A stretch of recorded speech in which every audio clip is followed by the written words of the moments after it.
Welcome back, everyone. I'm Zell, and today we're going to get a look at what's inside the Boker Lateralus.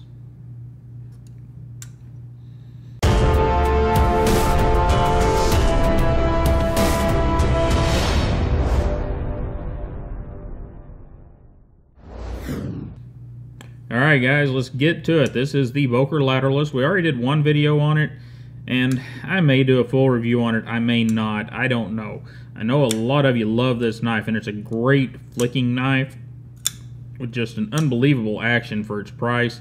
But I have to be honest, it's not a knife that I like. There's nothing wrong with it. I just don't care for it. If you like the design cues and everything, it's a great knife, and it's a very, very usable knife.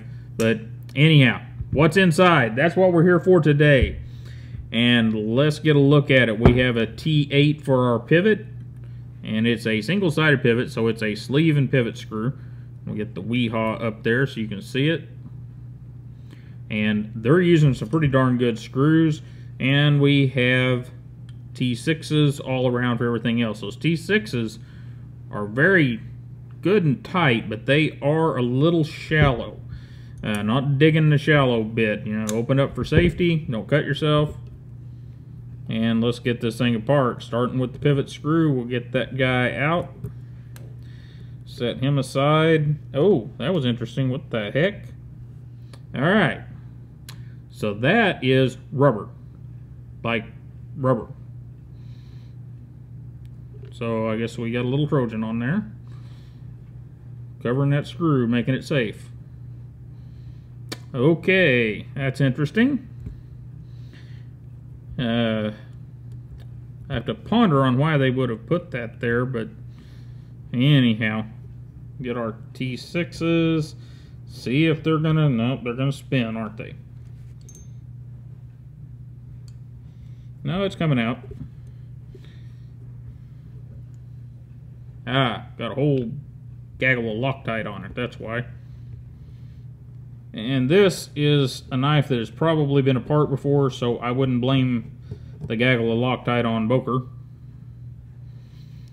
So this is a loaner knife come in from Seth. So what do we have here that should come apart? There we go. And there it is apart. Now, we are stainless steel here, so we don't have any hardened steel backing washers.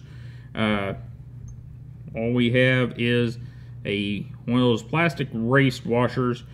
Fits down in the counterbore like that and up against the blade. We do have a D-shaped pivot. Let's look at and we do have a D-shape right there, so that is a captured pivot. That's always a beautiful thing.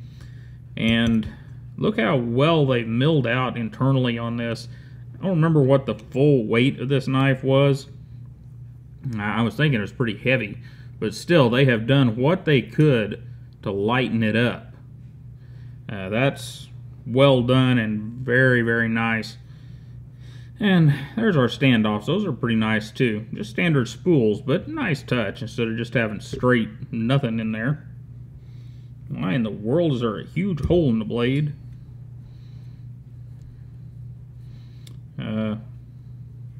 Yep, I see no reason for that, but there's a huge hole in the blade right here. I know it makes it a little lighter, I guess. But your detent ball path is possibly going through that. That's interesting.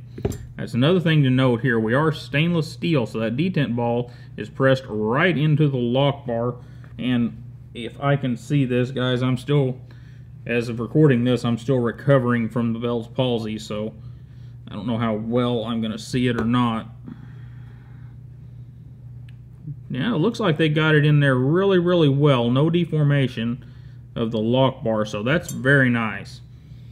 And guys, that's really it. That's what's inside this thing. There's nothing to complain about. I don't care for these little flat washers like this, and it's not that there's anything wrong with them. There's not. I just prefer the ones like most of the other companies are using, which are the caged with the well, what is it? We and most other companies are using a little bearing that's got a metal cage with the bearings held in it. That just feels like a better bearing to me. Is it? Hell, I don't know. But just feels like a better bearing to me. So we're going to have to do a little more serious cleaning to this one. So I'll have to grab some stuff. Alright, and we need our T6 here. And here's what we're going to do. Since we've got a bunch, I mean a bunch, of Loctite, we're going to stick that right on the end and just spin her around in there. And there we go, much better. Do that with the other one.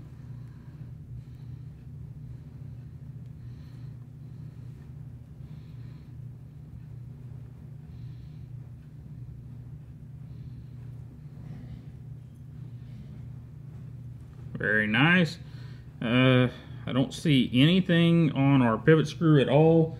And since they got that rubber thing on there, we're not going to put any on it because I'm assuming that they're using that as an alternative method to keep the pivot screw in place. Yeah, we'll wipe our bearings off a little bit so that we can get some nanner oil on there.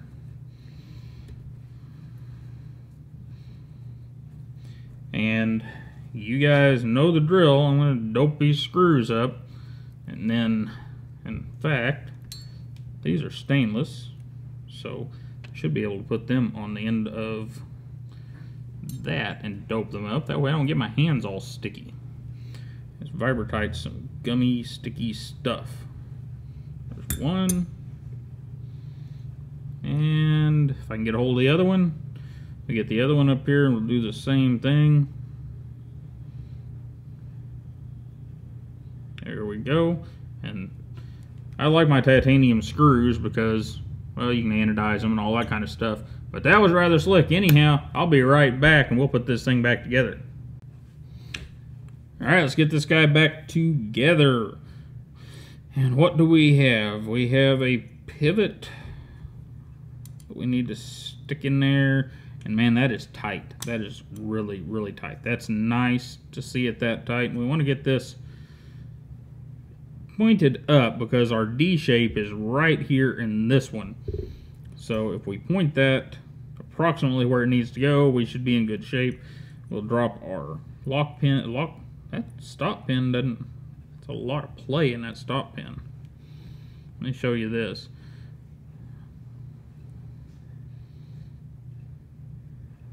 That's more play than most stop pins have. Let me pop it over the other way. Nope.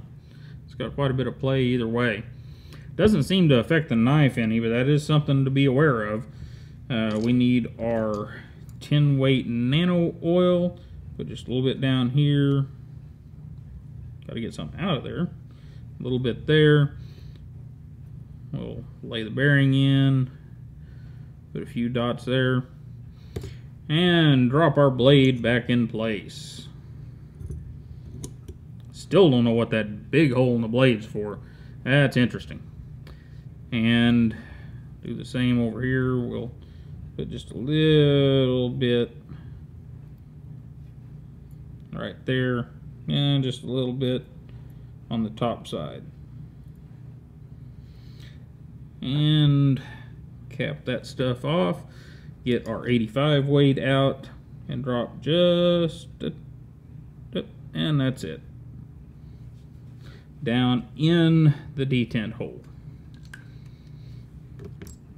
Now, we gotta get that D shape where it belongs, and there we go. It fell right on. Man, I am having the best luck. Last two of them, Kaiser Feist and this guy, have just slid right into place. That never happens. So I better go buy a lottery ticket or something. And get our T8 out here. Tighten that thing up. And remember, it had a little rubber thing on there, so I didn't put any Vibrotite on it. I don't quite... I'm assuming that that's why it has a little rubber thing on there to be a stop for the pivot screw. And, you know, it could be a very effective one. I don't know. I've never really studied that idea. But it's a nice soft rubber So it ought to take up the vibration, dampen the vibration pretty well, work a whole lot like Vibratite does, except just being under the head of that pivot screw. It's an interesting idea. Any of you guys out there that have a Lateralus over the long haul, let me know how that works out. And there we go. That thing just came right back to center. Remember, this is a Boker, guys, and I can, let's see if we got any blade play. No blade play, so I can loosen that guy up just a little bit. And get us back to that, ooh, that fall shutty action that this thing has. And that, guys, is the big deal about the Boker Lateralus. And it's got a nice blade shape for everyday carry. Forward finger choil is a little small, but the thing about the Lateralus, whether you get the G10 one or you get the stainless one like this, it's the action. It is just unreal for a knife in that category. And that is what's inside the Boker Lateralus. You guys have a wonderful day. Don't forget to like, share, and subscribe, and I will see you next time.